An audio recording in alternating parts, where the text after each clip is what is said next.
উঠে শাড়ি ঠিক করে নিল। আমি যেন না বুঝতে পারি, সে আস্তে করে রুম থেকে চলে যায়। আমি মনে মনে হাসতেছি, বালিকা নিজের জামাইয়ের বুকে মাথা রেখে ঘুমাইছো, সেটা দেখলে সমস্যা কোথায়। যাক, একটু পর সে আবার রুমে আসলো। এসে, জুয়েল, এই জুয়েল। আমি ঘুমের ভান ধরে বললাম, এই ওঠো, অনেক দেরি হয়ে গেছে। আপনি যান, আমি আর একটু ঘুমাই। না, আর ঘুমাতে হবে না, ওঠো ওঠো, একটু পর বরপক্ষ এসে যাবে। আচ্ছা, উঠছি। এই একটা কথা বলেন তো, কি? আপনি কালকে রাতে কোথায় ছিলেন? মাহির সাথে? কেন? না, এমনি কে একজন আমার পাশে শুয়েছিল, মনে হয় লিমা হবে। রাগানোর জন্য কথাটা বললাম। কি, আবারও ওই মেয়েটার কথা বলছো? তাহলে কে হতে পারে? আপনি কাউকে দেখেছেন? এই নাও তোমার ব্রাশ, তাড়াতাড়ি ফ্রেশ হয়ে আসো। গেল। আমি বসে বসে হাসতেছি। ফ্রেশ হয়ে এসে নাস্তা করে নিলাম, তারপর কিছুক্ষণ হাঁটাহাঁটি করলাম। বাইরে গিয়ে লিমার সাথে দেখা হয়। কি রে, তুই বেঁচে আছিস? তোর কি মনে হয়? আমার তো মনে হয় তুই মারা গেছিস, তোর আত্মা ভূত হয়ে ঘুরতেছে। হঠাৎ করে এই কথা বললি কেন? কালকে রাতে তোর বউ যেইভাবে তোকে ধরে নিয়ে গেছে, সেটা দেখে মনে হয়েছে যে তুই আজকে শেষ। আরে না, তেমন কিছু না। তোকে তো মনে হয় ভালোবাসে। আরে না, অবন্তী নিজেও ঠিক মতো কথা বলে না, অন্য মেয়েদের সাথেও কথা বলতে দেয় না। একটা প্যারার মধ্যে আছি। বুঝছি। আচ্ছা, আর কয়েকটা ডোজ দিব তোর বউকে? আর দরকার নেই দোস্ত, যেগুলো দিছিস সেগুলোতেই আমার 12টা বাজছে। আর দিলে কি করবে আল্লাহই জানে। সমস্যা নেই, হালকা করে একটা দিয়ে দিব। আচ্ছা দিস। এমন সময় অবন্তী কল দিল।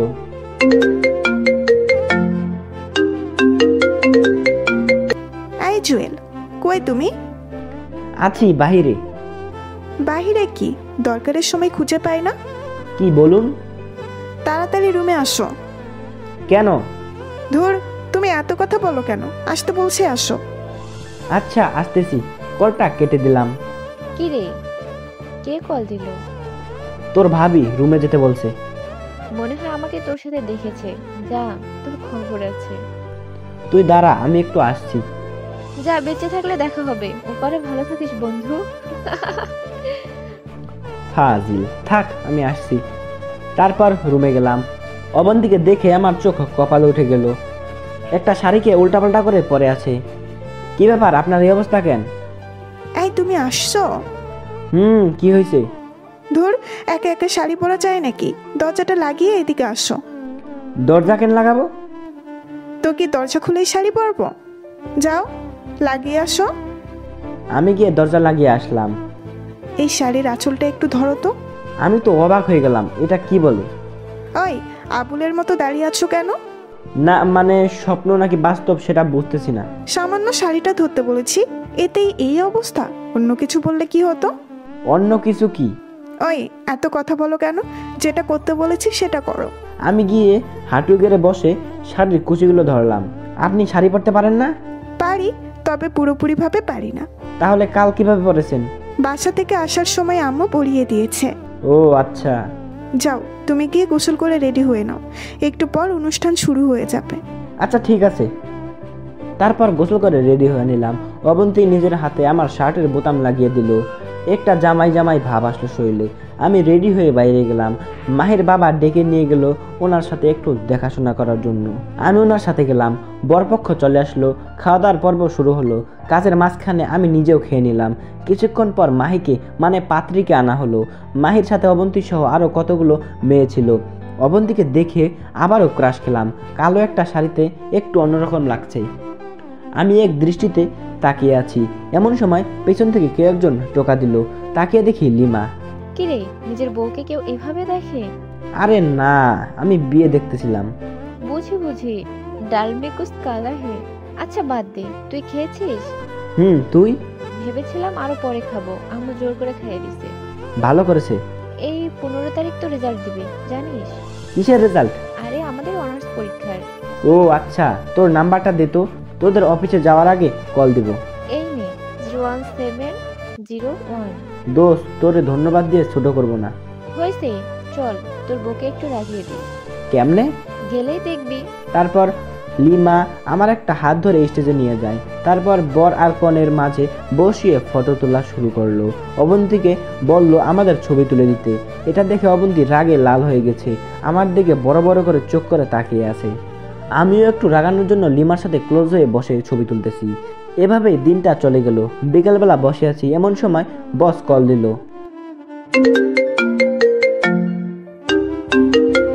আসসালামু আলাইকুম।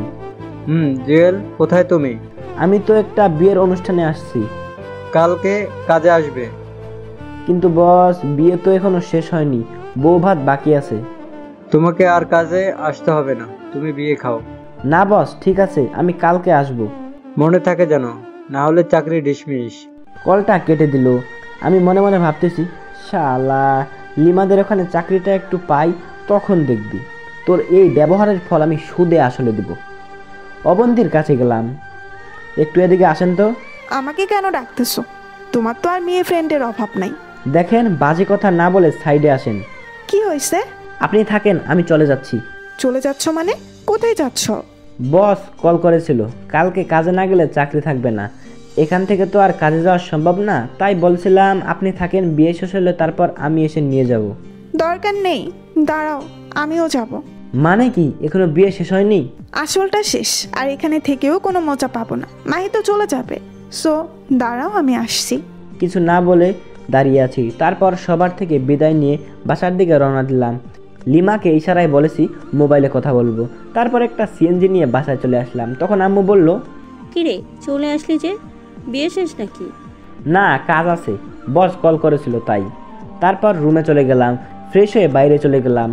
আইমানকে কল দিয়ে আসতে বললাম। আসার পর পুরো ঘটনাটা ওর সাথে শেয়ার করলাম। বাহ, তার মনে সব ঠিকঠাক হয়ে গেছে। এখনো শিওর না, আরও কয়েকদিন দেখি। লিমার ডোজটাই কাজ হয়েছে, না হলে অবন্তী এসে সহজে নরম হতো না। ঠিক বলছিস, লিমা অনেক হেল্প করেছে। আরও কিছুক্ষণ আড্ডা দিয়ে বাসায় চলে আসলাম। রাতে খেয়ে দিয়ে রুমে গেলাম। দেখলাম অবন্তী বিয়ের ছবিগুলো দেখতেছে। আমি গিয়ে কাঁথা আর বালিশটা নিয়ে ফ্লোরে ঘুমানোর জন্য রেডি হচ্ছি। অবন্তীর দিকে বারবার তাকাচ্ছি সে কিছু বলে কিনা, কিন্তু না, কিছু বলল না। আমি শুয়ে গেলাম। শুয়ে শুয়ে ভাবতেছি অবন্তী তো কিছুই বলল না, তাহলে বিয়েতে কেন শুয়েছিল একসাথে? মনে হয় এটা অন্যদের দেখানোর জন্য, মান সম্মান রক্ষার্থে এমনটা করেছে হয়তো। আমার কপালে এগুলো নেই, তাই এগুলো নিয়ে চিন্তা না করাই বেটার। অবন্তী আগেও আমাকে মেনে নেয়নি, এখনও নিচ্ছে না, আর ভবিষ্যতে নিবে না বলে মনে হয়। ভাবতে ভাবতে ঘুমিয়ে গেলাম। সকালে ঘুম থেকে উঠে ফ্রেশ হয়ে কাজে যাচ্ছি। এমন সময় আব্বু সামনে দিয়ে ঘোরাঘুরি করতেছে, মনে হয় কিছু একটা বলবে। কিছু বলবে? তোর কাছে কিছু টাকা হবে, তোর মায়ের মেডিসিন শেষ। আমি জানি পকেটে মাত্র 20 টাকা আছে, কারণ যেগুলো ছিল সব বিয়েতে খরচ হয়ে গেছে। যাতায়াত, বিয়ের উপহার, অবন্তীর শাড়ি, পুরো মাসের বেতনই শেষ। কি বলবো বুঝতেছি না। আচ্ছা, প্রেসক্রিপশনটা আমাকে দাও, আমি আসার সময় নিয়ে আসবো। তারপর বাবার থেকে প্রেসক্রিপশনটা নিয়ে বেরিয়ে গেলাম। ভাবতে লাগলাম কিভাবে কি করব। হেঁটে হেঁটে কাজে চলে গেলাম। প্রতিদিনের মতো সেই দোকানে দোকানে মাল দেওয়া আর ভ্যান ঠেলা। কাজ শেষ করে আসার সময় বসের কাছে কিছু টাকা চাইলাম। শালা টাকা তো দিলই না, উল্টো আরও ঝাড়ি দিল। পরে আইমানকে কল করে দেখা করতে বলি, ওর কাছ থেকে কিছু টাকা নিয়ে আম্মুর জন্য মেডিসিনগুলো কিনে নিয়ে আসি। এভাবে দিন যেতে লাগলো। কয়েকদিন পর আমাদের রেজাল্ট দিবে। এটা নিয়ে আমার তেমন কোনো মাথা ব্যথা নেই, কারণ আমার পরীক্ষা যে খারাপ হয়েছে সেটা আমি খুব ভালো করে জানি। ফেল করব এটাও শিওর। এদিকে অবন্তী রেজাল্টের চিন্তায় শেষ। দেখতে দেখতে রেজাল্টের দিন চলে আসলো। আমি যথারীতি কাজে চলে গেলাম। দুপুরবেলা অবন্তী আমাকে কল দিয়েছে। এই জুয়েল, তুমি কোথায়? কাজে আছি। কেন, কি হয়েছে? রেজাল্ট দিয়ে দিছে, আমি পাস করেছি। কংগ্রাচুলেশন। থ্যাঙ্কস। এই তোমার রোল নাম্বার আমি ভুলে গেছি, আমাকে বলো তো। আমি নিজেও ভুলে গেছি। অ্যাডমিন কার্ড দেখো। আচ্ছা, দেখতেছি। তারপর কলটা কেটে দিল। পাশে বস ছিল। আমার মোবাইলে কথা বলা দেখে উনি বিরক্ত মাখা মুখ নিয়ে বলল, ওই মিয়া, কাজ করতে আসো নাকি প্রেম করতে? Sorry boss. আরে রাখো তোমার চুরি, মোবাইল বন্ধ করো মিয়া। এতই যখন বউ বউ করো তাহলে কাজে আসো কেন? বউয়ের কাছে থাকলেই তো পারো। এই শালার উপর তো রাগ হচ্ছেই, সাথে অবন্তীর উপরও। কল দেওয়ার আর সময় পেল না। রেজাল্ট দিয়েছে তো কি হয়েছে, বাসায় গেলেও তো বলা যেত। আমি মোবাইলটা বন্ধ করে রেখে দিলাম। তারপর কাজ শেষ করে বসের কাছে টাকা চাইলাম। উনি মুখের উপর বলে দিয়েছে মাস শেষ হওয়া ছাড়া কোনো টাকা দিবে না। যদি অতিরিক্ত করি তাহলে অতিরিক্ত কাজের টাকা দিবে। আমি আরও 2 ঘন্টা করে 100 টাকা নিলাম, তার হিসেবে নাকি আরও কম পাবো। তারপর গেলাম টিউশনিতে। পড়ানোর এক পর্যায়ে ছাত্রীর মা আসলো, টাকা হাতে দিয়ে দাঁড়িয়ে আছে। আন্টি কিছু বলবেন? এই নাও তোমার এই মাসের বেতন। কিন্তু আন্টি মাস তো এখনো শেষ হয়নি। জানি তোমাকে আর আসার দরকার নেই, আমি ওর জন্য নতুন টিচার দেখেছি। কিন্তু আন্টি কেন? তুমি রাত করে আসো, তার উপর দেখে মনে হয় ক্লান্ত। তোমার পড়ানো নাকি ওর কাছে ভালো লাগে না। আর কি? আর তুমি নাকি ভ্যান গাড়ি ঠেলো। তোমাকে আজকে সকালে ওর ফ্রেন্ড সবাই দেখেছে। তারপর স্কুলে গিয়ে ওরে অনেক রকম কথাবার্তা বলেছে, ঠাট্টা করেছে। আমি কিছু না বলে নিচের দিকে তাকিয়ে আছি। শালা ভ্যান গাড়ির সাথে পড়াশোনার কি সম্পর্ক এখনো আমার মাথায় আসছে না। কিছু না বলে ওই বাসা থেকে বেরিয়ে গেলাম। এবার কি হবে? টিউশনির টাকাটা দিয়ে আব্বু আম্মুর মেডিসিন কিনি, কিন্তু এবার কি হবে? হঠাৎ করে অবন্তীর রেজাল্টের কথা মনে পড়লো।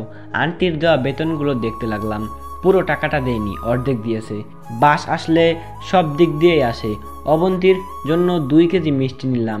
তারপর হেঁটে হেঁটে বাসায় চলে গেলাম। কলিং বেল দেওয়ার একটু পর দরজা খুলে দিল। অবন্তী আমাকে দেখে জড়িয়ে ধরে কান্না শুরু করে দিল। আমি তো পুরো টাসকি খেয়ে গেলাম, কিছু বলার ভাষাই খুঁজে পাচ্ছি না। একটু পর আম্মু রুম থেকে বের হয়ে দেখে অবন্তী আমাকে জড়িয়ে ধরে আছে। আম্মু হাসতে হাসতে আমার রুমে চলে যায়। আমি লজ্জায় লাল হয়ে গেলাম। তারপর অবন্তী আমাকে ছাড়িয়ে বলতে থাকে, জুয়েল, আমি পাস করেছি। কনগ্রাচুলেশন, এই নিন মিষ্টিগুলো নিয়ে যান। ওই আমি পাস করছি সেজন্য আমি এত খুশি হইনি, খুশি হয়েছি এই জন্য তুমিও ভালো পাস করছো। কি? তুমিও করছো, শুধু পয়েন্টে একটু কম, এটা কোনো ব্যাপার না। আমি আর কোনো কথা না বলে অবন্তীকে কোলে নিলাম। আসলে খুশিতে নিজেকে আর স্থির রাখতে পারিনি। অবন্তীকে কোলে তোলার কারণে ও আমার দিকে অবাকভাবে তাকিয়ে রইল। সরি, আসলে এমন একটা খুশির খবর শুনে নিজেকে স্থির রাখতে পারিনি। ইটস ওকে, যাও রুমে গিয়ে ফ্রেশ হয়ে আসো। আমি রুমে চলে গেলাম। মনে মনে ভাবলাম এবার লিমাদের অফিসে যাব, দেখি চাকরিটা হয় কিনা। ফ্রেশ হয়ে আব্বু আম্মুর কাছে আসলাম। আব্বু আম্মু দুজনে অনেক খুশি। বসে বসে অনেকক্ষণ গল্প করলাম। তারপর খাওয়া দাওয়া করে রুমে চলে গেলাম। অবন্তী রুমে আসার আগেই শুয়ে পড়লাম। একটু পর সে আসলো, আমার পাশে বসলো, কিছুক্ষণ মাথায় হাত বুলিয়ে খাটে চলে গেল। অবন্তী ঘুমিয়ে যাওয়ার পর আমি উঠলাম। উদ্দেশ্য হচ্ছে ভাইয়ার কাছে যাব। আজকে এমন একটা দিন, ভাইয়া থাকলে হয়তো তিনি আমাদের চাইতেও বেশি খুশি হতেন। আমি উঠে অজু করে ভাইয়ার কবরের দিকে রওনা দিলাম। কিছুক্ষণ পর আমি কবরের কাছে গেলাম। আমি জানি ভাইয়া আমাকে দেখে অনেক খুশি হবে। আমি কবরের মাথার পাশে গিয়ে বসলাম। ভাইয়া কেমন আছিস? এত রাতে তোরে ডিস্টার্ব করার জন্য সরি। জানি তুই অনেক বিরক্ত হবি, কিন্তু কি করব বল, কথাগুলো তোকে না বললে যে আমার ঘুম আসবে না। আজকে আমাদের রেজাল্ট দিয়েছে, যদিও রেজাল্ট নিয়ে আমার তেমন একটা মাথা ব্যথা নেই। আমি চিন্তায় ছিলাম অবন্তীকে নিয়ে। আলহামদুলিল্লাহ সে পাস করেছে, আমিও করেছি, কিন্তু সেটা হয়তো তোর মনের মতো হবে না। ভাইয়া, তোর স্বপ্নটা পূরণ করার জন্য সর্বোচ্চ চেষ্টা করেছি। তোর আর অবন্তীর ইচ্ছা ছিল অবন্তী যেন গ্র্যাজুয়েশন কমপ্লিট করে। আজকে সেই দিন যেটার জন্য তুই স্বপ্ন দেখতি, আজকে সবই ঠিক আছে, শুধু তুই নেই আমাদের পাশে। তোর স্বপ্নগুলো আমি নিজের জীবন দিয়ে হলেও পূরণ করব। জানিস ভাই, আমার অনেক ইচ্ছা ছিল খুব ভালো একটা রেজাল্ট করার জন্য, কিন্তু কি করব বল, সেটা হয়তো আমার কপালে নাই। তারপরেও যে পাস করেছি সেটার জন্য আলহামদুলিল্লাহ। ভাইয়া, তুই যদি থাকতি হয়তো আমিও ভালো কিছু করতাম। তুই চলে যাওয়ার পর থেকে আমার পুরো পৃথিবীটা পাল্টে গেছে। এখন বুঝতে পারছি তুই কষ্ট করে আমার স্বপ্নগুলো পূরণ করেছিস। এত কষ্ট করার পরেও নিজেকে সব সময় হাসি খুশি রেখেছিস। ভাই, তোর জন্য তো আমি কিছুই করতে পারিনি।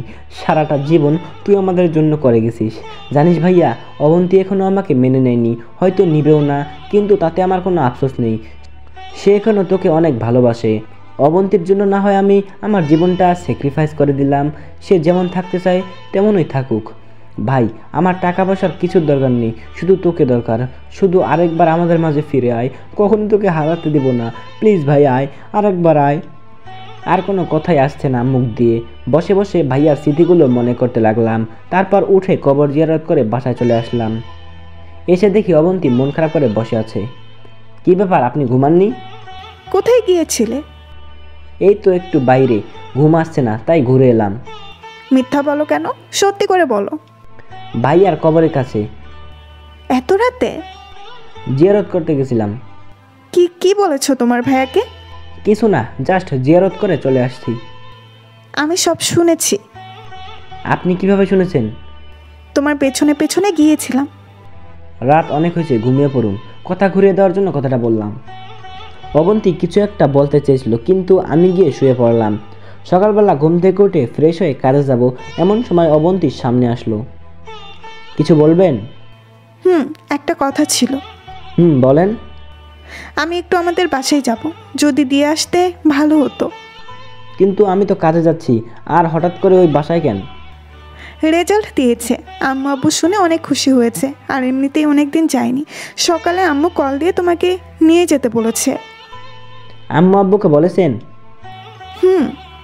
কি বলেছে? যাওয়ার জন্য বলেছে, যদি তুমিও যাও তাহলে ভালো হতো। না, আমি যেতে পারবো না। কেন? গেলে সমস্যা কোথায়? কাজ আছে, কালকে এমনিতে অগ্রিম টাকা নিয়ে এসেছি। এখন কাজ না করলে বের করে দিবে, পরে দেখা যাবে চাকরিটাও যাবে। তাহলে আমাকে বাসায় নামিয়ে দিয়ে তারপর যেও প্লিজ। না করো না, একা একা ভয় করে। আচ্ছা ঠিক আছে, রেডি হয়ে নেন। ওয়েট, যাবো আর আসবো। আমি বাইরে দাঁড়িয়ে রইলাম। অবন্তী রেডি হয়ে আব্বু আম্মুকে সালাম করে বেরিয়ে গেল। একটা রিক্সা নিয়ে ওদের বাসার দিকে রওনা দিলাম। কালকে যে মিষ্টিগুলো আমি কিনে নিয়ে আসলাম সেগুলো আম্মু ওর সাথে দিয়ে দিয়েছে, যাতে আর ওখান থেকে যাওয়ার সময় কিছু কেনা না লাগে। কিছুক্ষণ পর অবন্তীদের বাসায় চলে আসলাম। ওর ব্যাগপত্র নামিয়ে নিয়ে চলে আসতে যাব, এমন সময় অবন্তীর ডাক দিল। জুয়েল। বলেন। কিছু খেয়ে যাও। এখন না, এমনিতেই দেরি হয়ে যাচ্ছে। আসি, আল্লাহ হাফেজ। জুয়েল। আবার কি? রাতে আসতে পারবে? রাতে এসে কি করব? আম্মু তোমাকে আসতে বলেছে, রাতে এসে দেখা করে নিও। রাত থেকে পরের দিন এখান থেকে কাজে যেও। চেষ্টা করব। কথা বলে আবারও রওনা দিলাম। মনে মনে ভাবলাম, আজকে হঠাৎ করে অবন্তী এত ভালোবাসা দেখাচ্ছে, কারণ কি? মনে হয় কাল রাতে সব কিছু শুনে ফেলেছে। দূর, এত কিছু ভেবে লাভ নেই। ও আমাকে মেনে নিবে না, ভালোভাবে পাশ করার কারণে হয়তো কৃতজ্ঞতা দেখাচ্ছে। অবন্তীকে ওদের বাসায় রেখে আমি কাজে চলে গেলাম। সারাদিন কাজ করলাম। এর মাঝে অবন্তী বেশ কয়েকবার কল দিয়েছে, খেয়েছি কিনা, ভালো আছি কিনা, ওদের বাসায় কখন যাব, আরও অনেক কিছু বলেছে। রাতে আমি আমাদের বাসায় চলে গেলাম। কিরে, তুই এখানে কেন? মানে কি? অবন্তী তোকে কিছু বলেনি? বলেছে, ওদের বাসায় যাওয়ার জন্য বলেছে। তো যাসনি কেন? আরে আজব তো, ও বললেই কি যেতে হবে? অবশ্যই। অবন্তী অনেকবার কল দিয়েছিল, তুই আসলে যেন ওদের বাসায় যেতে বলি। আমি যাব না এখন, অন্য দিন যাব। যাবি না মানে? এক্ষুনি যা। কিন্তু বাবা। কোনো কিন্তু নয়, রেডি হয়ে অবন্তীর কাছে যা। কি আর করার, রেডি হয়ে ওদের বাসার উদ্দেশ্যে রওনা দিলাম। প্রায় 30 মিনিট পর ওদের বাসার সামনে গেলাম। কলিং বেল দেওয়ার সাথে সাথেই দরজা খুলে দিল। কি ব্যাপার, এটা কি হলো? মাত্র কয়েক সেকেন্ডের মধ্যেই দরজা খুলে গেল। মনে হয় দরজার কাছে কেউ ছিল। তাকিয়ে দেখি অবন্তী। আমাকে দেখে একটা হাসি দিয়ে বলল, এত দেরি হলো যে? রাস্তায় জ্যাম ছিল। যাও, সোফা রুমে যাও, আম্মু আব্বু ওখানে আছে। আমি ওই রুমে গেলাম, ওনাদের সালাম করলাম, অনেকক্ষণ বসে বসে গল্প করলাম। তারপর একসাথে খেয়ে আমি অবন্তীর রুমে চলে গেলাম। রুমে গিয়ে খাটে শুয়ে রইলাম। এমন সময় অবন্তী আসলো। আমি যেই উঠতে যাব তখনই, এই কই যাও? আপনি ঘুমাবেন না? ঘুমাবো তো, কিন্তু তুমি খাট থেকে নামো কেন? না নামলে আপনি কোথায় ঘুমাবেন? সেটা তোমার জানতে হবে না, তুমি ঘুমাও। কিন্তু এই, ঘুমাতে বলছি না, ঘুমাও। আমি কিছু না বলে ঘুমিয়ে গেলাম। অবন্তী রুম থেকে চলে গেল, মনে হয় অন্য রুমে থাকবে। যাক, ভালোই হয়েছে, আমি অন্তত খাটে ঘুমাতে পারবো। এই ফ্লোরে থাকতে থাকতে পিঠ ব্যথা হয়ে গেছে। আর শ্বশুর বাড়ি এসে যদি নিচে থাকি, আর সেটা যদি কেউ দেখে, তাহলে আমার মান ইজ্জত সব শেষ। শুয়ে শুয়ে ভাবছি, অবন্তী কি আসলে আমাকে মেনে নেবে না? আমারও তো ইচ্ছে করে বউয়ের সাথে থাকতে, ওর সাথে ভালো সম্পর্ক রাখতে, মনের গহীনে যত কথা লুকিয়ে আছে সবগুলো শেয়ার করতে। কিন্তু এমন কপাল নিয়ে দুনিয়াতে আসছি যেই কপালে সুখ নামের কোনো কিছুই লেখা নেই। ভাবতে ভাবতে ঘুমিয়ে গেলাম। রাতের বেলা মনে হলো কিছু একটা আমার মুখের উপর চাপ দিয়ে আছে। আস্তে করে চোখ খুললাম, তাকিয়ে দেখি অবন্তী আমার পাশেই শুয়ে আছে। আর একটা হাত আমার মুখের উপর, অন্য একটা হাত দিয়ে আমাকে জড়িয়ে ধরে ঘুমিয়ে আছে। আমি কিছুক্ষণ অবাক হয়ে তাকিয়ে রইলাম। স্বপ্ন দেখছি না তো? না, স্বপ্ন না, আসলেই সত্যি। কিছুক্ষণ অবন্তীর মায়া মাখা মুখের দিকে তাকিয়ে রইলাম। দেখে মনে হচ্ছে ছোট্ট একটা বাচ্চা আমার বুকের ওপর শুয়ে আছে। তারপর আমিও ঘুমিয়ে গেলাম। সকালে ওর ডাকে ঘুম ভাঙলো। কি ব্যাপার মহারাজ, আর কত ঘুমাবেন? কাজে যাবেন না? ওহ সরি, আপনি আমাকে আরও একটু আগে ডেকে দিতেন। সমস্যা নেই, এখনো সময় বেশি হয়নি। আমি নাস্তা রেডি করতেছি, তুমি ফ্রেশ হয়ে ডাইনিং রুমে আসো। আচ্ছা ঠিক আছে, আপনি যান, আমি আসছি। অবন্তী চলে গেল। আমি গিয়ে ফ্রেশ হয়ে রেডি হয়ে ডাইনিং রুমে গেলাম। এতগুলো নাস্তা দেখে একটু টাসকি খেলাম। আসলে অনেক দিন হয়েছে এত নাস্তা একসাথে খেয়েছি। এত নাস্তা একসাথে খেয়েছি যে প্রতিদিন সকাল সকাল ঘুম থেকে উঠেই বাইরে গিয়ে কলা পাউরুটি খেয়ে নিতাম। যাই হোক, সবাই মিলে নাস্তা করে নিলাম। নাস্তা করে ওর আব্বু আম্মুর থেকে বিদায় নিয়ে আমি ওদের বাসা থেকে বেরিয়ে গেলাম। উদ্দেশ্য কাজে যাব। গেটের বাইরে আসতেই অবন্তী ডাকলো। জুয়েল, কিছু বলবেন? কাজে না গেলে হয় না? আজকে বাজার করতে হবে। কাজে না গেলে কি দিয়ে বাজার করব? এখানে আবার আসবে? জানি না, তবে মনে হয় না। প্লিজ আসিও। চেষ্টা করব। তারপর বিদায় নিয়ে বেরিয়ে গেলাম। সোজা কাজে চলে গেলাম। কাজ করতেছি এমন সময় লিমার কথা মনে পড়লো। সে তো বলেছে রেজাল্টের পর ওর বাবার অফিসে যেতে। রেজাল্ট তো দিল, দেখি কিছু একটা হয় কিনা। সেখানে চাকরিটা হয়ে গেলে অন্তত আর ভ্যান গাড়ি নিয়ে হেঁটে হেঁটে মাল বিক্রি করা লাগবে না। লিমাকে কল দিলাম, কয়েকবার রিং পড়লো কিন্তু ধরলো না। আবার দিলাম, এবার ধরলো। হ্যালো লিমা, কেমন আছিস? জুয়েল নাকি রে? ভুলে গেলি নাকি? আরে হারামি, তোরে কেন ভুলবো? বল কি অবস্থা? এই তো মোটামুটি। তোর কি অবস্থা? বলিস না ভাই, যেটা আশা করেছিলাম সেটা হয়নি। তোর কি? কোনো মতে পাশ করেছি। আচ্ছা, একটা কথা ছিল। বল। তুই যে বলেছিলি তোদের অফিসে লোক লাগবে, সেই ব্যাপারে তুই কি তোর বাবার সাথে কথা বলেছিস? কথা বলা লাগবে না, তুই তোর সব কাগজপত্র নিয়ে চলে আসিস। আমি থাকবো, ঠিকানা তোরে মেসেজ করে দিব। থ্যাঙ্কস দোস্ত। থ্যাঙ্কস দিয়ে কাজ হবে না, ট্রিট দিবি। আচ্ছা ঠিক আছে, দিব। কাল কয়টায় আসবো? 10টায় আসিস। আচ্ছা ঠিক আছে। কলটা কেটে দিলাম। মনের মধ্যে একটু শান্তি আসলো।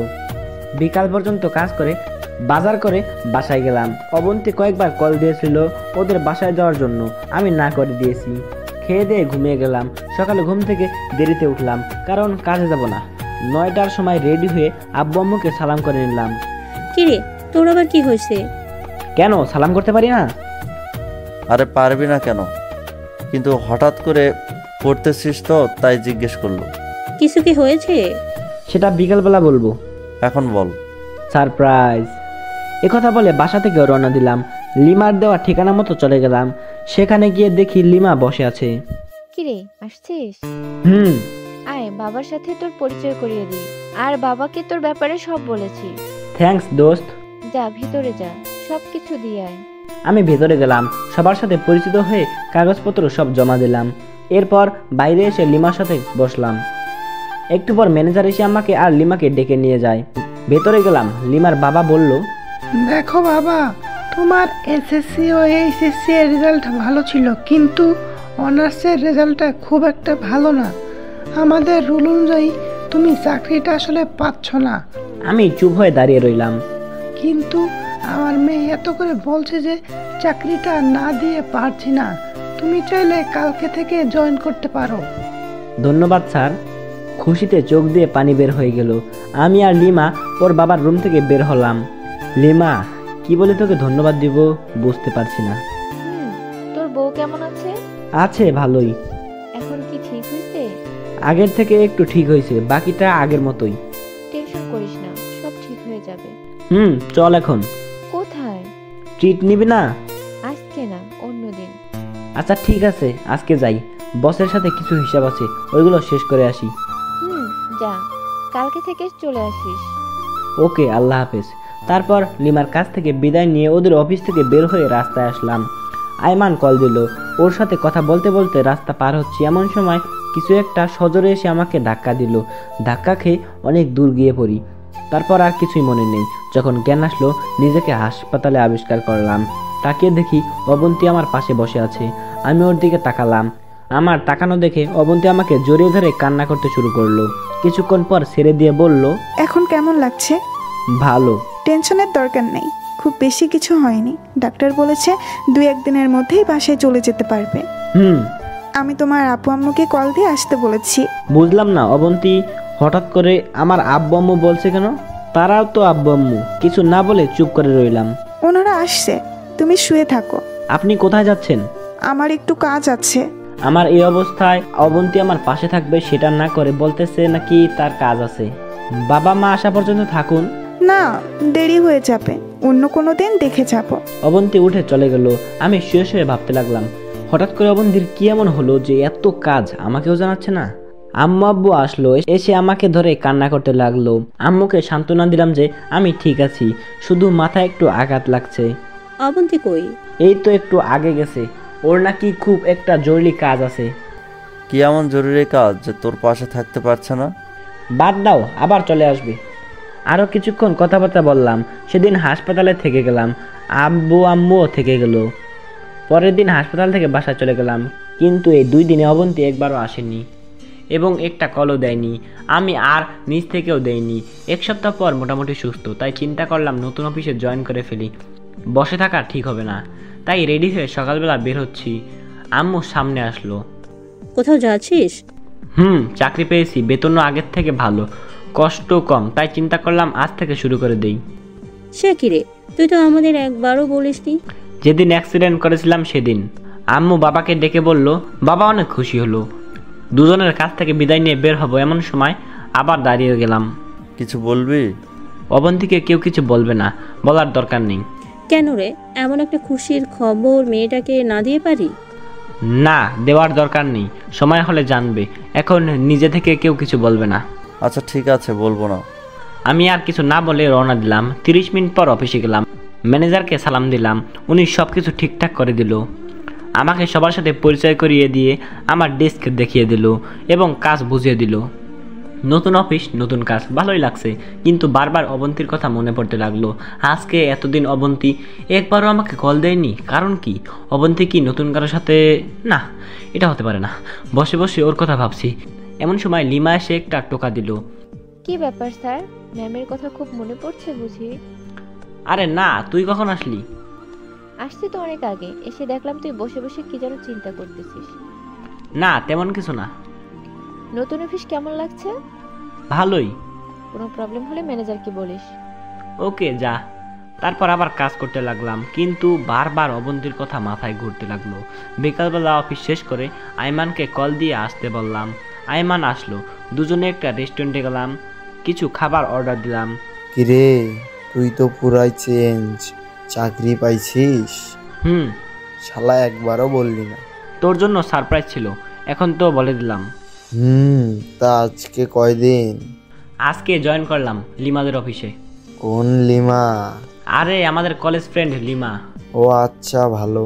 আমার জন্য একটা দেখ। তুই চাকরি করলে তোর বাবার টাকা কে খাবে? আরে না, আগের মতো টাকা দেয় না। আব্বা কি পরিমাণ কিপটে তুই সেটা ভালো করেই জানিস। আচ্ছা, দেখবো। তোর ভাবি বউ কেমন আছে? ভাবি বউ মানে? আগে ছিল ভাবি, এখন হয়েছে বউ, 2টা মিলে ভাবি বউ। তুই কোনোদিন ঠিক হবি না। তো কি অবস্থা ওনার? এবার তো অনেক খুশিতে থাকবে, তাই না? ওরে কিছু জানাইনি। কেন? তারপর ওকে সবকিছু বললাম। জুয়েল দোস্ত, তোরে আমি আগে যেই কথাটা বলছি এখনো সেম কথাই বলতেছি। ওই মেয়েটার মধ্যে কোনো ঘাবলা আছে। যেমন? প্রথমত, তোর ভাই মারা যাওয়ার পর অবন্তী যদি তোদের বাসা থেকে চলে যেত, খুব ভালো বিয়ে করতে পারতো না। ওর ভাগ্য ভালো যে তুই ওরে আবার বিয়ে করছিস। দ্বিতীয়ত, তোর বাবা মা অবন্তীকে যে পরিমাণ ভালোবাসে, আদর করে, আমার মনে হয় পৃথিবীর অন্য কোথাও এমন আদর পাবে। সব কিছু থাকা সত্ত্বেও অবন্তী তোর সাথে একই খাটে থাকে না, একসাথে মিশে না। এই থেকেই তো বোঝা যায় ওর মাঝে কোনো ঘাবলা আছে। কিন্তু আমি তো ওরে কোনো অভাব দেখাইনি, ওর সবগুলো স্বপ্নই পূরণ করেছি। আমার মনে হয় ওর কোনো পুরনো বয়ফ্রেন্ড আছে। আরে না, এটা হয় না। এটাই হবে, গরিবের কথা বাসি হলেও মিষ্টি হয়। কি করব বল, আম্মু আব্বুর দিকে তাকিয়ে ওরে কিছু বলতেও পারছি না। ও এখন কোথায়? ওর বাবার বাসায়। আমার অ্যাক্সিডেন্টের আগে গেছে, এখনো আসেনি। একবারও আসেনি? না, কল করে জিজ্ঞাসাও করিনি আমি বেঁচে আছি নাকি মরে গেছি। তাইলে শিওর থাক ওর অন্য কোথাও রিলেশন চলতেছে। দোস্ত ওরে ফলো করতে পারবি? ওকে করলাম, সমস্যা কোথায়? কিন্তু এটা শিওর যে অবন্তী তোর কাছে থাকবে না, আগে হোক আর পরে হোক, ওরে ডিভোর্স দিতেই হবে। তুই না দিলেও সে তোকে দিবে। আচ্ছা তুই শুধু ফলো কর। ওকে। আরো কিছু কথা বলে বাসা চলে আসলাম। এসে ফ্রেশ হলাম। আম্মু রুমে আসলো। কিছু বলবে? বলো, আব্বু কোথায়? বাইরে গেছে। ও, কি বলবা বলো। মেয়েটা অনেকদিন বাসায় নেই, বাসাটা কেমন খালি খালি লাগছে। যা না বাপ, ওরে নিয়ে আয়। কাকে? অবন্তীকে। ওরে অনেক মিস করছি। তোর আব্বু বলেছিল বিকালবেলা যাবে, কিন্তু আমি দেইনি। আমি বলেছি তুই গিয়ে নিয়ে আসবি। ও নিজে থেকে আসবে, আমি নিয়ে আসতে পারবো না। এটা কেমন কথা? একা একটা মেয়ে কি করে আসবে? আরে আজব, এত রাতে ওরে কেমনে নিয়ে আসবো? সকাল হোক, আমি গাড়ি পাঠিয়ে দিব, ও চলে আসবে। না, তুই এখন যা, ওরে নিয়ে আয়। মানে কি এখন নিয়ে আসবো? মানে এই রাতের বেলায়? তোরে কি বলছি, আজকে রাতেই নিয়ে আসতে হবে। আমি বলছি তুই এখন যাবি, রাতটা ওখানে থাকবি, কালকে সকালে ওরে নিয়ে আসছিস। পারবো না। ঠিক আছে, আমিই যাচ্ছি। পাগল হয়েছো? এত রাতে ওদের বাসায় যাবা মানে? যাবই তো। তুই যেহেতু যাবি না, আমি নিজেই গিয়ে আমার মেয়েকে নিয়ে আসবো। আচ্ছা ঠিক আছে, যাচ্ছি। কি আর করা, ইচ্ছা না থাকা সত্ত্বেও রেডি হয়ে অবন্তীদের বাসার দিকে রওনা দিলাম। 40 মিনিট পর ওই বাসায় গেলাম। ঘড়ির দিকে তাকিয়ে দেখি 9টা বাজে। কলিং বেল দিলাম। কিছুক্ষণ পর অবন্তীর মা এসে দরজা খুলে দেয়। আমি সালাম দিয়ে ভিতরে গেলাম। উনি বলল অবন্তী রুমে আছে। আমি অবন্তীর রুমে গেলাম। গিয়ে দেখি অবন্তী কার সাথে হেসে হেসে মোবাইলে কথা বলতেছে। আমাকে দেখে একরকম চোরের মতো হয়ে গেল। তুমি এখানে? কোনো প্রবলেম না, কিন্তু আসতে তো পারমিশন লাগে। নিজের বউয়ের রুমে আসবো, সেখানেও পারমিশন? সরি। কেন আসছো? অবাক হয়ে ওর দিকে তাকিয়ে রইলাম। আম্মু আব্বু আপনাকে অনেক মিস করতেছে। এখানে আসলেন তো অনেক দিন হয়েছে, এবার বাসায় চলেন। দেখো, তোমাকে অনেক দিন ধরে একটা কথা বলবো ভাবতেছি, কিন্তু বলাই হয়নি। এখন বলেন। দেখো, আমারও তো ইচ্ছা আছে, আমি চাই নিজের পায়ে দাঁড়াতে। মানে আমি মাস্টার্স করব, তারপরে একটা ভালো জব করব। আপনাকে আগেও বলেছি, এখনো বলছি, আমি চাই না আপনি চাকরি করেন। তোমার চাওয়া না চাওয়ায় আমার কিচ্ছু যায় আসে না। আপনি এগুলো কি বলতেছেন? তুমি আমার জন্য অনেক করছো। তোমার ফ্যামিলিতে থাকা মানে তোমার করুণাই থাকা, কিন্তু আমি কারো করুণা নিয়ে থাকতে চাই না। করুণা করছি মানে? স্বামী হিসাবে এগুলো আমার দায়িত্ব। কিন্তু আমি তোমাকে কখনো স্বামী হিসাবে মানতে পারবো না। আপনি এতদিন পর এগুলো কি বলতেছেন? আমারও তো একটা ভবিষ্যৎ আছে। আপনি কি বলতে চাচ্ছেন ক্লিয়ার করে বলেন। দেখো জুয়েল, আমি তোমার সাথে এভাবে থাকতে পারবো না। আব্বু আম্মুকে কি বলে বোঝাবেন? ওনারা কি আপনাকে নিজের মেয়ের চেয়ে কম কিছু করেছে? দেখো, আমি এত কিছু বুঝি না, আমি জাস্ট মুক্তি চাই। তোমার সাথে মান চাই না। যাই না মানে তোমার এই টানাটানির সংসারে আমি থাকতে পারবো না। যে টাকা বেতন পাও তা দিয়ে কিছুই হবে না। টাকাই কি সব? টাকাই সব। কয়টা ইচ্ছা পূরণ করেছো আমার? কয় টাকা হাত খরচ দাও আমাকে? কয়বার শপিংয়ে নিয়ে গেছো আমাকে? বিয়ের পর থেকেই তো এইভাবেই রাখছো। লজ্জা করে না আবার নিজেকে স্বামী বলে দাবি করতে? আমি সর্বোচ্চ চেষ্টা করেছি, আর কি করব? আমি এত কিছু বুঝি না। তার মানে আপনি যাবেন না, এই তো? আমি আর কোনো কথাই বললাম না। অবন্তীদের বাসা থেকে বেরিয়ে গেলাম। কাউকে কিছু বললাম না। এত রাতে বাসায় যাওয়া ঠিক হবে না। আব্বু আম্মুকে যদি জানাই তাহলে ওনারা অনেক কষ্ট পাবে। আর কিছুদিন দেখি, পরে না হয় সময় করে সব ওনাদের জানিয়ে দিব। আয়মানকে কল দিলাম। আজ রাত ওর সাথেই থাকতে হবে, কারণ এত রাতে বাসায় যাওয়া ঠিক হবে না। আয়মান বলল ওদের বাসায় যাওয়ার জন্য। যেতে যেতে ভাবতে লাগলাম, অবন্তীর জন্য আমি এত কিছু করলাম, অথচ সে এক মুহূর্তে সব ভুলে গেল। তাহলে 2 রাতে যে আমার সাথে ঘুমাইছে, ওইটা কেন করলো? আমি আব্বু আম্মুকে কি বলবো? ওনারা তো অবন্তীকে না পেলে মারাই যাবে। অবন্তী এত বড় বিশ্বাসঘাতকতা করবে আমি তো কোনোদিনও কল্পনা করিনি। ভাবতে ভাবতে আয়মানদের বাসায় চলে গেলাম। কলিং বেল দিলাম। কিছুক্ষণ পর আয়মান বেরিয়ে আসলো। জুয়েল, আসছিস? আয় ভিতরে আয়। আমি ভিতরে গেলাম। ওর আম্মুকে দেখে সালাম দিলাম। আরে জুয়েল যে, কতদিন পরে আসছো, কেমন আছো বাবা? জি আন্টি, আমি ভালো আছি। আপনি কেমন আছেন? আছি বাবা, বয়স হয়ে গেলে যা হয় আর কি। জুয়েল, তোমার আব্বু আম্মু কেমন আছে? জি আন্টি, সবাই ভালো।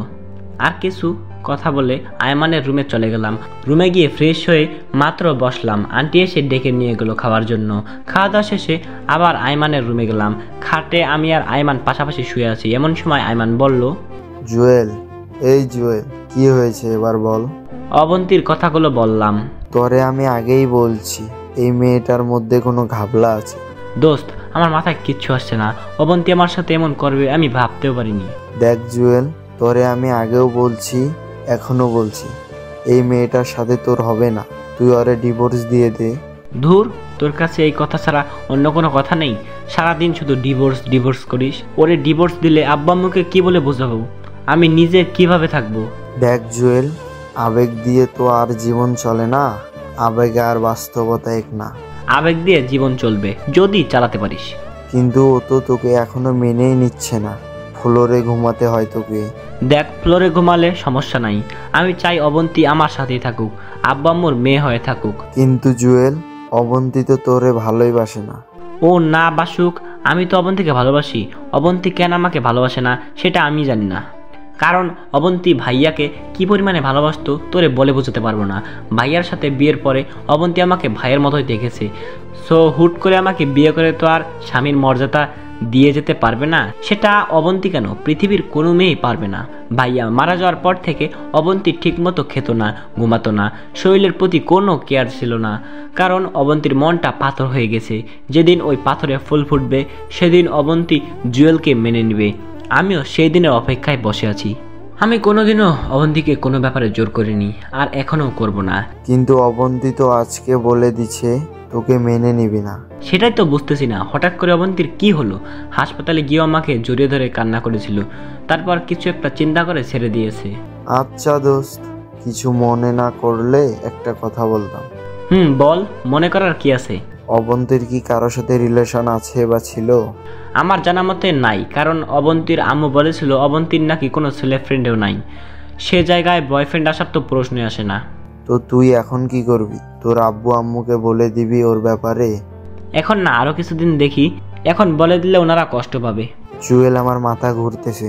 তুই তোর আব্বু আম্মুকেও বলবি না, নিজেও করবি না, তাহলে কি করবি? আমার মনে হয় এখানে বিশাল একটা রহস্য আছে যেটা আমি জানি না। তো কি করবি এখন? দোস্ত, তোকে একটু কষ্ট করতে হবে। কি? দেখ, আমি তো অফিসে চলে যাব, সারাদিন ওখানেই থাকতে হবে। তুই তো ফ্রি আছিস, তুই যদি অবন্তীকে ফলো করতি, ও কি করে কার সাথে যায়, তোর বাইক আছে, সমস্যা হবে না। প্রয়োজনে আমি তোর টাকা দিব। এই হারামি, তুই পাগল হয়েছিস? তোর কাছে থেকে আমি টাকা নেব? তুই আমার বেস্ট ফ্রেন্ড, তোর জন্য আমি সব করতে রাজি আছি। থ্যাঙ্কস দোস্ত। তাহলে কালকে থেকে ওরে ফলো করা শুরু কর, আমি তোরে অবন্তীদের বাসা দেখিয়ে দিব। আচ্ছা ঠিক আছে, এখন ঘুমা। তারপর এক পাশ হয়ে শুয়ে গেলাম, ঘুম আসছে না। বারবার অবন্তীর কথাই মনে পড়তে লাগলো। ভাবতে ভাবতে কখন যে ঘুমিয়ে গেলাম। সকালে ঘুম থেকে উঠে নাস্তা করে আয়মান আর আমি বাইক নিয়ে বের হলাম। আয়মানকে অবন্তীদের বাসা দেখিয়ে আমি অফিসে চলে গেলাম, কাজ করতে লাগলাম। আর আয়মানকে বারবার কল দিয়ে জিজ্ঞাসা করতে লাগলাম, কিন্তু কোনো খবরাখবরই নাই। অফিস শেষ করে বাসায় গেলাম। আব্বু আম্মু আমার উপর ফায়ার হয়ে আছে। কিরে, তুই একা কেন? আমার মেয়ে কোথায়? আসেনি। কালকে কোথায় ছিলি? আয়মানদের বাসায়। মাথা নিচু করে কথাটা বললাম। অবন্তী তোরে কি বলেছে? আরো কিছুদিন ওখানে থাকবে। মিথ্যা বললাম। যাহ বাবা, বেঁচে গেলাম। মনে হচ্ছে আমাকে রিমাইন্ডে দিয়েছে। শালি অবন্তী আব্বু আম্মুকে কি বুঝিয়েছে কে জানে, আমার সাথে এরকম করলো আর আব্বু আম্মুর সাথে অন্যরকম, বুঝলাম না। যাই হোক, খেয়ে দিয়ে ঘুমিয়ে গেলাম। পরের দিন ঘুম থেকে উঠে রেডি হয়ে অফিসে চলে গেলাম। এভাবে 2 দিন চলে গেল। অবন্তীর সাথে আমার কোনো যোগাযোগ হয়নি, সে আমাকে কোনো কল বা মেসেজ দেয়নি। একদিন অফিসে কাজ করতেছি, 10:30 বাজে। এমন সময় আয়মান কল দিল।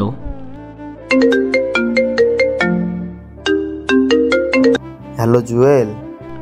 বল। কই তুই? অফিসে। তুই কোথায়? আমি তো অবন্তীদের বাসার সামনে। কোনো খবর পাইছিস? এই মাত্র একটা গাড়ি অবন্তীদের বাসার সামনে আসলো, আর অবন্তী সেটাতে উঠে চলে যাচ্ছে। গাড়িতে কে দেখছিস? না, দেখা যাচ্ছে না। আচ্ছা দোস্ত, তুই গাড়িটা ফলো কর, কি হয় আমাকে জানা। আচ্ছা ঠিক আছে। কলটা কেটে দিল। আমি একটু টেনশনে পড়ে গেলাম, অবন্তী কার সাথে ঘুরতেছে। 11:20 আয়মান আবার কল দিল। জুয়েল। বল। ঘটনা তো কিছুই বুঝলাম না। কেন, কি হয়েছে? তোর অবন্তী তো নীলার সাথে। কোন লিমা? অবন্তী তো লিমার কথা শুনতেই পারে না। আরে বেটা, আমার ফ্রেন্ড, জানি তোর বিশ্বাস হবে না, আমি ছবি পাঠাচ্ছি, তুই দেখ। আমার কাছে নর্মাল মোবাইল। আচ্ছা, বিকেল বেলা দেখা করিস। ঠিক আছে। আজকে অবন্তী লিমার সাথে কি করে? আমি কেমনে বলবো, তুই লিমারে জিজ্ঞেস করিস। আচ্ছা, তুই আর একটু ফলো কর। ওকে ওকে। আমি বিকালে তোর সাথে দেখা করব। কল কেটে দিল। কাজ শেষ করে বিকালবেলা আয়মানের সাথে দেখা করলাম। আয়মান ওর মোবাইলে তোলা ছবিগুলো আমাকে দেখাতে লাগলো। আসলেই তো এটা যে লিমা। কিন্তু অবন্তী লিমার নাম শুনতেও পারে না। আমাকে কয়েকবার হুমকি দিয়েছে যাতে আমি লিমার সাথে কথা না বলি, দেখা না করি। কিন্তু এখন দেখছি সে নিজেই লিমার সাথে হাত ধরাধরি করে হাঁটছে। কাহিনী তো একটা আছে যেটা আমি জানি না, কিন্তু আমাকে এভাবে বসে থাকলে চলবে না। এই কাহিনীটা কি সেটা বের করতে হবে। এই জুয়েল, কি ভাবতেছিস? দুজনে একসাথে কি করে সেটা লিমাকে জিজ্ঞেস কর, তাহলে কাহিনী বুঝে যাবে। কিন্তু লিমা কি আমাকে বলবে? বলবে না কেন? অবশ্যই বলবে। না রে, লিমার পেট থেকে সহজে কথা বের হয় না। ওরে ইমোশনাল করে বের করতে হবে। কিন্তু কিভাবে? কিছু একটা চিন্তা কর। দেখি।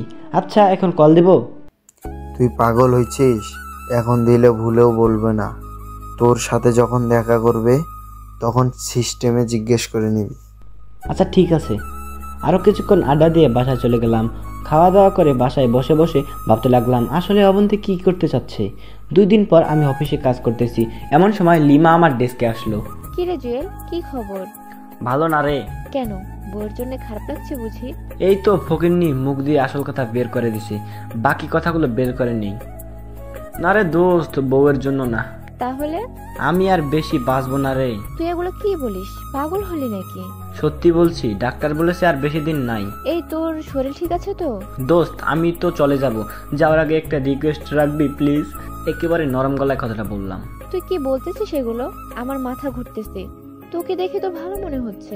না রে, বল আমার রিকোয়েস্টটা রাখবি। কি রিকোয়েস্ট বল? এই তো লাইনে আসছে। অবন্তীর সাথে কি চলতেছে বলবি? মরার আগে জানতে চাই। লিমা চুপ করে আছে। কি হলো বল। তুই কিভাবে জানিস? তোকে আর অবন্তীকে আমি একসাথে দেখেছি, প্লিজ বল। তোর সাথে তো আমি মাহির বিয়েতে হেসে হেসে কথা বলেছিলাম। তখন অবন্তী এসে আমার হাত ধরে কান্না করতে লাগলো আর বলল যাতে তোর সাথে না মিশি। তো তুই কি বললি? আমি বলেছি তুই আর আমি জাস্ট ফ্রেন্ড, আর কোনো সম্পর্ক নেই। অবন্তীকে রাগানোর জন্য আমরা বিয়েতে এমন করেছি। এরপর থেকে আমার আর অবন্তীর মাঝে ভালো একটা ফ্রেন্ডশিপ হয়ে যায়। আমরা এখন থেকে অন্যকে তুই করে ডাকি। তো আমাকে বলিসনি কেন? অবন্তী বলতে নিষেধ করেছে, তোরে নাকি শাস্তি দেবে। কি শাস্তি? তুই যাতে অন্য মেয়ের সাথে জীবনের কথা না বলিস। আমি যে এখানে চাকরি পেয়েছি সেটাও কি বলে দিয়েছিস? তুই জয়েন করতে আসার আগেই ওরে বলে দিয়েছি। তার মানে আমি বলার আগে আব্বু আম্মু আর অবন্তী জেনে গেছে? আচ্ছা, এখন আমাদের মধ্যে একটু ঝামেলা চলতেছে, তুই সেটা জানিস? জানবো না কেন, আমার বুদ্ধি দিয়েই তো অবন্তী এগুলো করতেছে। তার মানে এইসবের মধ্যে তুইও আছিস? হ্যাঁ রে দোস্ত, আমি অনেকবার না করেছি, কিন্তু অবন্তী আমাকে কিছুতেই ছাড়েনি, তাই করতে বাধ্য হলাম। কিন্তু আসল কথা কি জানিস? কি? অবন্তী তোকে অনেক ভালোবাসে। কসু বাসে, ও জীবনেও আমাকে মেনে নিবে না। নিবে দেখিস। আচ্ছা এবার বলতো তোর কি হয়েছে? আমার আবার কি হবে? তুই না একটু আগে বললি তুই আর বেশি দিন নেই। আরে ফকিন্নি, এটা মিথ্যা ছিল। তোর পেট থেকে আসল কথা বের করার জন্যই এমন করেছি। কি?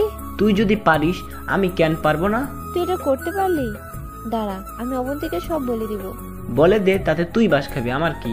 ধুর, আমি তোদের কারোর সাথেই নাই। মন্নু, মাইনকা চিপায় আটকাইছো, বের হওয়ার সুযোগ নাই।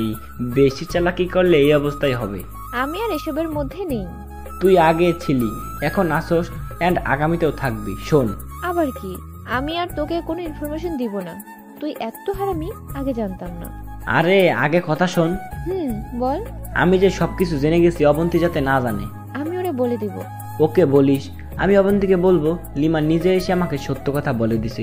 তখন অবন্তীর পক্ষ থেকে খুব সুন্দর আর সাজানো একটা বাস খাবি। সো অবন্তীকে কিচ্ছু বলবি না। আচ্ছা। লিমা চলে গেল। আমি চেয়ারে হেলান দিয়ে বসলাম। এবার একটু শান্তি আসলো। শালার অবন্তী জীবনটা শেষ করে দিল। কোথায় এসে আমার সাথে রোমান্স করবে সেটা না, উল্টো আমাকে বাস দেওয়ার জন্য উঠে পড়ে লেগেছে। বালিকা, তুমি যদি চলো ডালে ডালে আর আমি চলি পাতায় পাতায়, জুয়েল কি জিনিস এবার ভালো করে টের পাবা। আইমান্না হারামিরে কল দিয়ে আসার জন্য বললাম, দেখা করব। সন্ধ্যার সময় আসলো। আইমানকে সবকিছু বললাম। আইমান তো পুরা টাস্কি খেয়ে বসে আছে। আরে কি বলিস? সত্যি। অবন্তীর দিকে তাকালে তো মনে হয় নিষ্পাপ একটা মেয়ে, কিছুই জানে না, ভাজা মাছ উল্টে খেতে জানে না, কিন্তু ওর ভিতরে এত প্যাঁচ। দাঁড়া, আমি ওর প্যাঁচ বের করছি। একটা জিনিস আমার মাথায় আসছে না। কি? অবন্তী তোরে হঠাৎ শাস্তি দিতে যাবে কেন? আমি জানি না, সেখানেও হয়তো কোনো রহস্য আছে। দেখ এবার কি হয়। দোস্ত আমি যাই, কালকে দেখা করব। কোথায় যাবি? এখন বাসায় যাব, রেডি হয়ে অবন্তীদের বাসায় যাব। অবন্তীদের বাসায় কেন? তুই এখনো ছোট, বুঝবি না কিছু। আরো বড় হয়ে নে, তারপর নিজে নিজে বুঝে যাবি। আয়মান আবুলের মতো তাকিয়ে রইল। আমি বাসায় চলে গেলাম, ফ্রেশ হয়ে আব্বুর কাছে আসলাম। কোথাও যাবি নাকি? কোথায়? তোমার বেআই মশাইয়ের বাসায়। এত রাতে ওখানে কেন? কেন যেতে পারি না? পারবি না কেন? শ্বশুর বাড়ি মধুরহারি, যখন ভালো লাগে তখন যাবি। এখন কি অবন্তীর কথা খুব মনে পড়ছে? আরে এগুলো কি বলো, দূর যাবই না। বাবা বসে বসে হাসতেছে। আমি রান্নাঘরে গেলাম, আম্মুকে বলে বেরিয়ে গেলাম। 30 মিনিট পর অবন্তীদের বাসায় গেলাম। কলিং বেল চাপ দিলাম, কিছুক্ষণ পর দরজা খুলে দেয়। তাকিয়ে দেখি অবন্তীর আম্মু আমাকে দেখে মোটামুটি একটা টাস্কি খেলো। খাওয়ার কথা যেখানে জুয়েলকে বলতে বলতে আসে না, সেখানে নিজে থেকেই এসে হাজির, তাও আবার রাতের বেলা। আমি সালাম দিয়ে ভেতরে গেলাম। অবন্তীর বাবা বসে বসে টিভি দেখতেছে। আমাকে দেখে উঠে দাঁড়ালো। আমি ওনার সাথে কৌশল বিনিময় করলাম। অবন্তী রুমে আছে, যাও। যাবো, এখন না, একটু পর। তাহলে বসো, গল্প করি। আমি ওনার পাশে গিয়ে বসলাম। বাবা মায়ের কথা জিজ্ঞাসা করলো, চাকরি বাকরির কি খবর জিজ্ঞাসা করলো। আমি ওনার পাশে বসে সবকিছুর উত্তর দিচ্ছি। কিছুক্ষণ পর অবন্তী আসলো, আমাকে থেকে ভূত দেখার মতো অবাক হয়ে দাঁড়িয়ে রইল। আমি ওর পাত্তা না দিয়ে আবারও শ্বশুরের সাথে কথা বলতে লাগলাম। একসাথে খেয়ে আমি অবন্তী রুমে চলে গেলাম। একটু পর অবন্তী আসলো।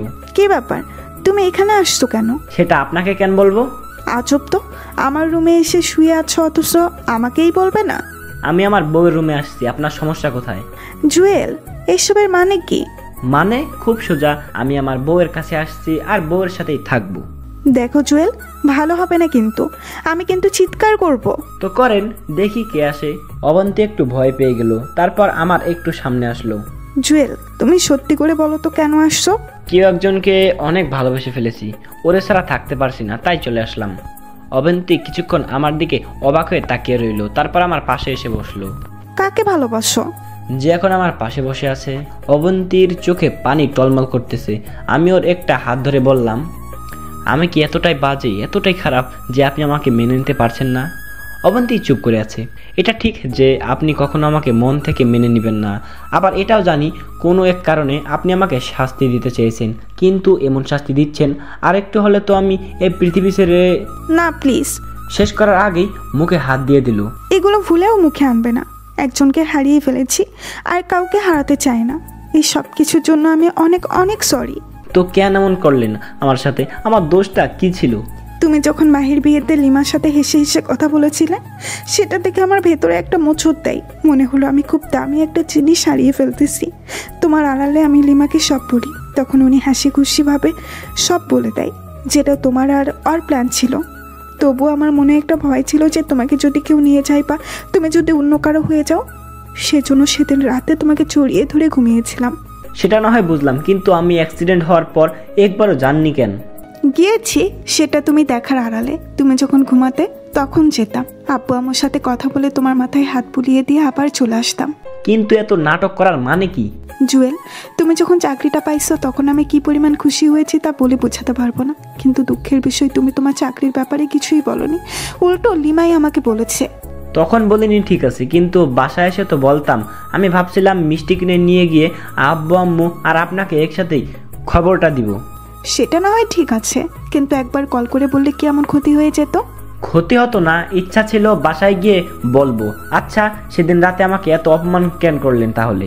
জুয়েল, আমি জানি তুমি অনেক ভালো, তোমাকে হিট করার মতো কোনো কথা আমার কাছে ছিল না, তাই সেদিন আবল তাবল কি বলছি নিজেও জানি না। তো কেন বললেন? তোমার ভাইয়া যখন ছিল তখন আমাদের মাঝে খুব ভালো একটা সম্পর্ক ছিল, কিন্তু তুমি প্রতিদিন কাজ থেকে এসে ফ্লোরে ঘুমিয়ে যেতে। আপনিই তো বলেছেন আপনি আমাকে মেনে নিতে পারবেন না, সেজন্যই তো ফ্লোরে থাকতাম। জুয়েল, জানো তোমার ভাইয়াকে এত ভালোবেসেছিলাম যে তোমার ভাইয়ার জায়গায় অন্য কাউকে কোনোদিন কল্পনাও করতে পারি না, তাই তোমাকে কথাগুলো বললাম। কিন্তু সত্যি কথা হচ্ছে এইভাবে তো আর লাইফ যায় না, তো আমাকে বলতেন।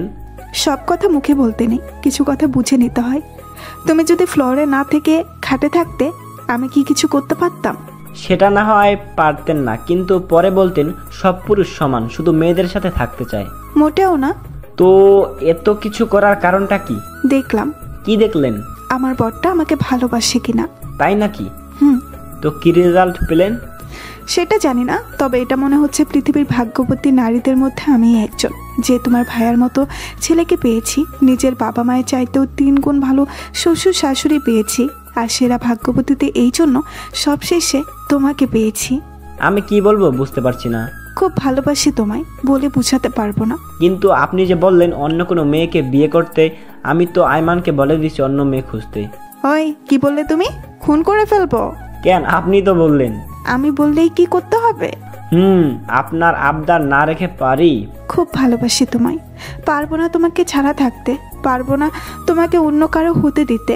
আমি চুপ করে রইলাম, ভাবতেছি আপনাকে এখন কি বলে ডাকবো, ভাবি নাকি অবন্তী?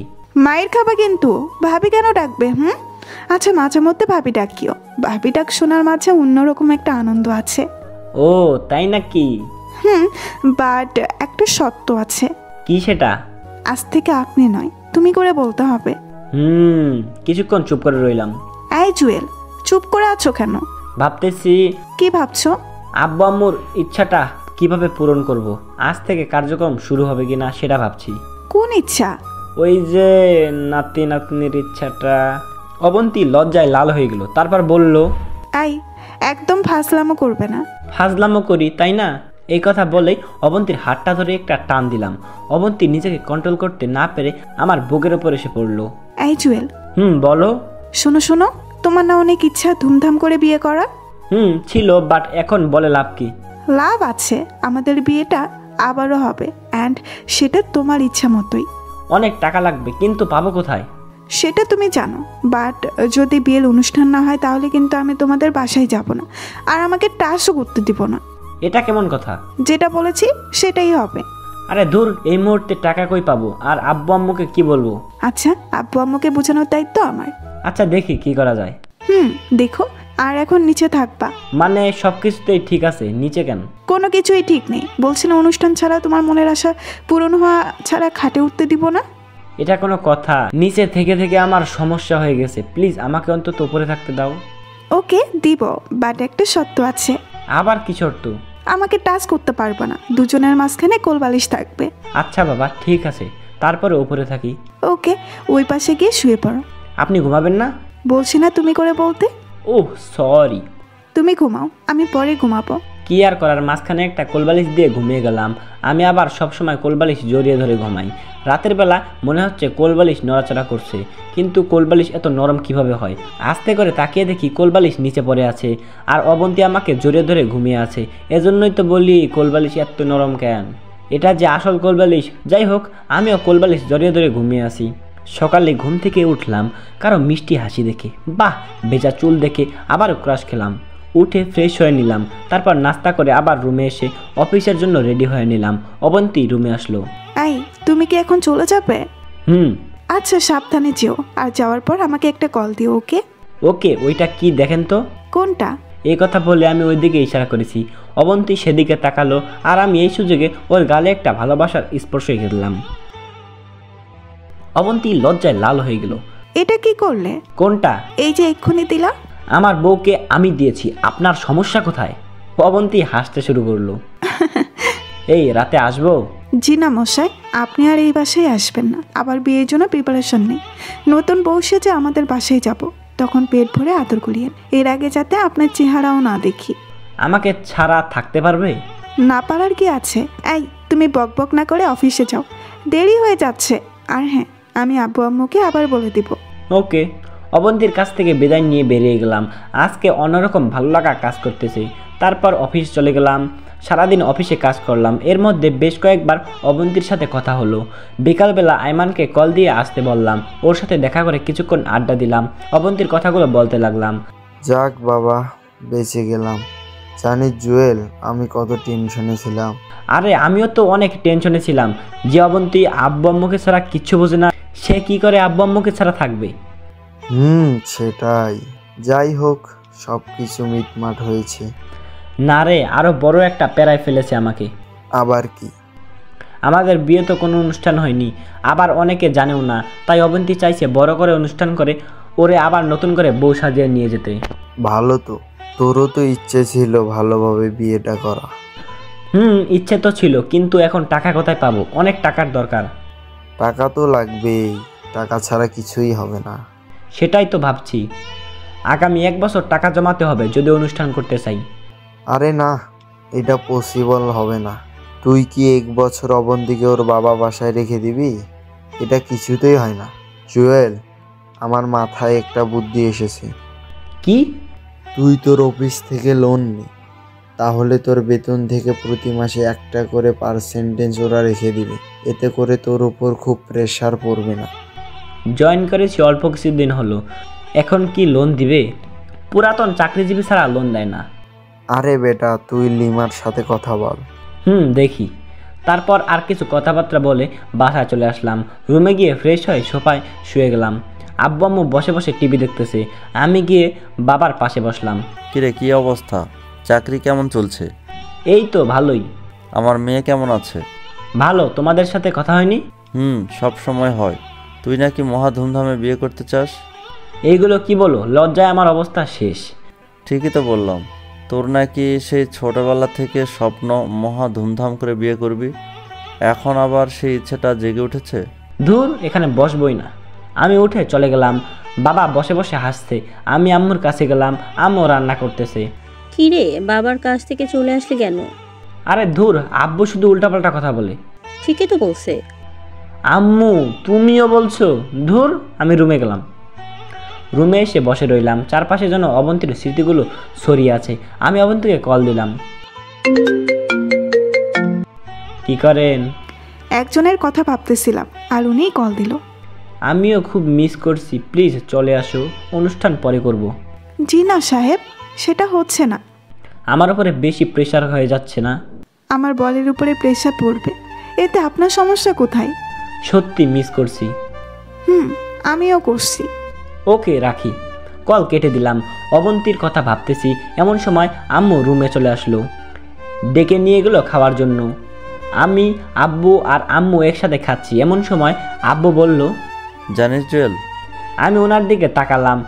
আমাদের মানে তোর আম্মুর আর আমারও অনেক ইচ্ছা ছিল আমাদের ছোট ছেলের বিয়েটা অনেক সুন্দর হবে, সবাই অনেক আনন্দ করবে, কিন্তু দেখ কেমন বাবা হলাম আমি, সেই ইচ্ছেটাও পূরণ করতে পারলাম না। আব্বু এগুলো কি বলো? টাকা হলে সব করা যাবে, এতে টেনশন করার দরকার নেই। আব্বুর মন খারাপ দেখে আমি উঠে চলে গেলাম। রাতের বেলা আব্বু আম্মু ঘুমিয়ে গেছে, আমি উঠে বের হয়ে গেলাম। ভাইয়ার কাছে যাব। কয়েকদিন ভাইয়ার কাছে যেতে পারিনি, আমার ভাইটা মন খারাপ করবে। বাইরে চাঁদের আলো ছিল। আমি হেঁটে হেঁটে ভাইয়ার কবরের কাছে গেলাম। কবরে মাথা বরাবর গিয়ে বসলাম। ভাইয়ার কবরের পাশে কয়েকটা গাঁদা ফুল গাছ লাগিয়েছিলাম, সেগুলোতে ফুল ফুটেছে। দেখে মনে হচ্ছে ভাইয়া হাসতেছে। ভাইয়া কেমন আছিস? তুই হয়তো ভাবছিস আমি তোকে ভুলে গেছি। না রে ভাই, আমি তোকে ভুলিনি, সময় পাইনি তোর কাছে আসার। তোর কর্তব্যগুলো আমি অক্ষরে অক্ষরে পালন করার চেষ্টা করতেছি, কিন্তু তোর মতো পারছি না, তবুও চেষ্টা করতেছি। ভাইয়া যেখানে যাই না কেন তোর অভাবটা আমি অনুভব করি। তোর স্মৃতিগুলো আমাকে ঘুমাতে দেয় না। ঘুমাতে গেলে তোর সাথে ঘুমানোর কথা মনে পড়ে, খেতে গেলে তোর সাথে ভাগাভাগি করে খাওয়ার কথা মনে পড়ে, খেলা দেখতে গেলে তোর দলের বিরোধিতা করার কথাগুলো মনে পড়ে। আর সব আছে, ভালো একটা চাকরিও পেয়েছি, টাকা এখন নেই, হয়তো ভবিষ্যতে হবে, সব কিছু হয়তো পাবো, কিন্তু তোকে পাবো না। ভাই আমি জানি তুই আমার উপর অভিমান করে আসিস, ভাই বিশ্বাস কর, 1 সেকেন্ডের জন্য আমি তোকে ভুলিনি। তোর অবন্তীকে আমি সর্বোচ্চ চেষ্টা করেছি ভালো রাখার, পড়ালেখা করানোর, আমি সফলও হয়েছি। জানিস ভাইয়া, প্রতি রাতে আমি মায়ের কান্নার আওয়াজ শুনতে পাই, কিন্তু আমি মাকে সান্ত্বনা দেই না। তুই আবার এটা ভাবিস না যে আমি স্বার্থপর। আমি আম্মুকে সান্ত্বনা দেই না এজন্য যে আম্মুকে সান্ত্বনা দেওয়ার মতো ভাষা আমার নেই। অবন্তী এখনও তোকে অনেক ভালোবাসে, আমাকে মেনে নিলেও অবন্তীর মনে তুই যে জায়গাটা করে নিয়েছিস সেটাতে তুই সারা জীবন থাকবি। ভাই আজকে সব আছে, শুধু তুই নেই। আর একবারের জন্য আমাদের মাঝে ফিরে আয়, দেখি যা ওদের আমি ঠিকমতো রাখতে পারছি কি না। আর একবার এসে আমার সাথে ঝগড়া করে যা, এবার আর তোর সাথে মারামারি করব না। তুই শুধু একবার আয়। চোখ দুটো ঝাপসা হয়ে গেছে, আর কোনো কথাই আসছে না আমার মুখ দিয়ে। আরও কিছুক্ষণ ওখানে বসে কবর জিয়ারত করে বাসায় চলে আসলাম। পরের দিন ঘুম থেকে উঠে ফ্রেশ হয়ে নাস্তা করে অফিসে চলে গেলাম। 11টার দিকে লিমা আসলো। দুলা ভাই, জুয়েল নাকি এটা? মনে হয়। কি অবস্থা? ভালো না রে, বিপদে আছি। কেন, আবার কি হয়েছে? এবার তো সবকিছু ঠিকঠাক হয়ে গেছে, অবন্তী আমাকে সবকিছু বলেছে। তুই তো হারামি, কিছুই বলবি না। এখন বল আবার কি হয়েছে? আমি সবকিছু বললাম। ওরে অনেক টাকা লাগবে? লোনও তো দিবে না, কারণ নতুন জয়েন করেছি। আচ্ছা, আমি ম্যানেজারকে বলে দিব, দেখ কিছু হয় কিনা। থ্যাঙ্কস দোস্ত। একটা শর্ত আছে। কিসের শর্ত? আচ্ছা বল শুনি। যদি টাকা দেয় তাহলে তোদের বাসর ঘরটা আমি সাজাবো, আমার অনেক দিনের শখ, কিন্তু কি আমাকে সাজাতেই দেয় না। আচ্ছা ঠিক আছে, তুই আগে ম্যানেজারকে বলে দেখ। ওকে। লিমা আমার ডেস্ক থেকে চলে গেল। আমি অবন্তীকে কল দিয়ে কথাটা বললাম। অবন্তী শুনেই হয়েছে, আর ঢং করতে হবে না, টাকা হাতে পেলে তারপর বলবে। এই কথা বলে মোবাইলটা রেখে দিল। লিমা কিছুক্ষণ পর ম্যানেজারের রুম থেকে বের হলো। এই জুয়েল। বল। আমি ম্যানেজারকে বলে দিয়েছি, দেখ উনি কি বলে। আচ্ছা ঠিক আছে। ম্যানেজার হয়তো তোকে ডাকবে, যদি জিজ্ঞেস করে টাকা কেন দরকার তাহলে বলবি যে বাসায় কাজ চলতেছে। ওকে। আরো একটা গুড নিউজ আছে। কি? আজকে সানি আসবে, আমিও কি নিয়ে আসার জন্য যাচ্ছি। সানিকে? তোর দুলা ভাই, আমার হবু। বাহ, বিয়ের আগেই এত প্রেম, বিয়ের পর কি করবি? তুই আর অবন্তী যেটা করবি আমরাও সেটা করব। আমাকে একটু বলিস তোরা কি কি করিস? মায়ের খাবি ফাজিল। আচ্ছা আমি গেলাম। ওকে, আল্লাহ হাফেজ। লিমা চলে গেল। আমি বসে বসে কাজ করতে লাগলাম। দুপুর শেষ হয়ে বিকাল হয়ে গেল, কিন্তু ম্যানেজারের কোনো খবর নাই। আমি ভাবতেছি টাকা হয়তো দিবে না। ছুটি হওয়ার প্রায় 20 মিনিট আগে পিয়ন আসলো আমার কাছে। আচ্ছা ঠিক আছে, আপনি যান, আমি আসছি। এক বুক আশা নিয়ে ম্যানেজারের রুমে গেলাম। স্যার আসবো? মিস্টার জুয়েল আসুন, ভিতরে আসুন। Thank you sir. বসুন। আমি বসলাম। আপনার নাকি টাকার খুব প্রয়োজন? জি স্যার। কত? 3 লক্ষ হলে হবে। এত টাকা দিয়ে কি করবে? স্যার বাসার কাজ চলতেছে। কিন্তু মিস্টার জুয়েল, আপনি জয়েন করেছেন যে এখনো 1 মাস হয়নি। আমরা এই মুহূর্তে আপনাকে এত টাকা দিতে পারি না।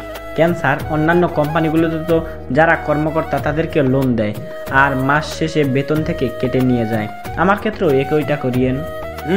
লোন দেয়, আমরাও দেই, কিন্তু সেটা পুরাতন লোকেদের জন্য। আপনি যে এই অফিসে সারা জীবন কাজ করবেন তার কি গ্যারান্টি আছে? সেটা না হয় ঠিক আছে, কিন্তু আমি তো আর এই মুহূর্তে চলে যাচ্ছি না। আর আমার সব কাগজপত্র আপনাদের কাছে, আপনারা ওগুলো না দিলে তো আমি অন্য কোথাও চাকরি করতে পারবো না। আমি যদি এই অফিস থেকে চলে যাই তাহলে আপনাদের টাকা শোধ করে তারপরেই যাব। সেটা না হয় বুঝলাম, কিন্তু এতগুলো টাকার জন্য আপনাকে কিছু ডকুমেন্টস জমা দিতে হবে। কি? আপনাদের বাড়ির কাগজপত্র। যদি কোনো কারণে আপনি টাকা না দিয়ে চলে যান, আমরা আপনার বাড়ি দখল করব। আচ্ছা ঠিক আছে, দিব।